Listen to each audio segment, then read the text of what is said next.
हमारा भारत एक लोकतांत्रिक देश है। लोकतांत्रिक यानी डेमोक्रेसी। डेमोक्रेसी की एक सिंपल सी डिफिनेशन होती है, democracy is a form of government for the people, by the people and to the people. हमारे देश में बाय द पीपल है गवर्नमेंट, यानी लोगों द्वारा गवर्नमेंट बनाई जाती है। टू द पीपल भी है, लेकिन मुझे ये नहीं लगता कि हमारे देश में एक सही तरीके से जो गवर्नमेंट है फॉर द पीपल है। क्योंकि आज हमारे देश में जो गवर्नमेंट बनता है, आज बहुत सारी पॉलिटिकल पार्टीज है, क्योंकि हमारा देश एक मल्टी पार्टी, हमारे देश में मल्टी पार्टी सिस्टम चलाया जाता है, तो बहुत सारी मल्टी पार्टीज हैं। तो आज हमारे देश में जो पार्टीज हैं वो धर्म के नाम पर बढ़ चुकी हैं।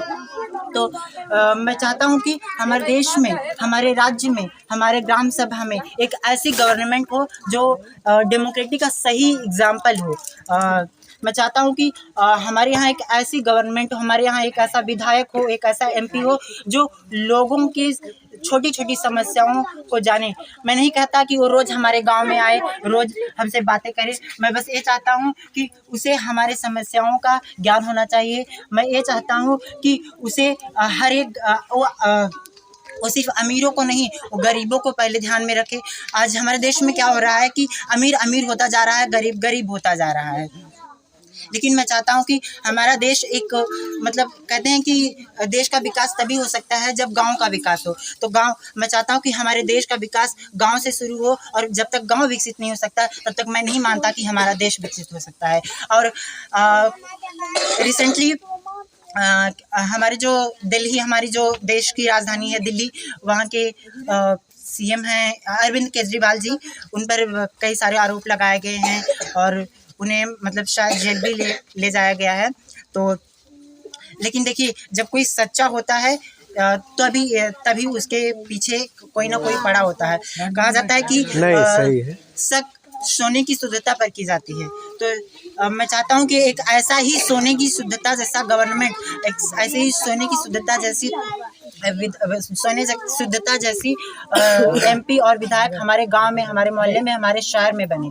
और सर, मैं बाबा साहब भीमराव अंबेडकर, जो हमारे संविधान के जनक हैं, जिन्हें यूएसए ने सिंबल ऑफ नॉलेज भी कहा है, मैं उनके मूर्ति के, उनके प्रतिमा के सामने खड़ा हूँ। उन्होंने कहा था कि शिक्षित बनो, संगठित बनो और संघर्ष करो। उन्होंने कहा था कि शिक्षित बनो, संगठित बनो और संघर्ष करो। जहाँ तक रही बात शिक्षा की, तो शिक्षा का प्रेजेंट एग्जाम्पल्स आप लोगों ने देखा है।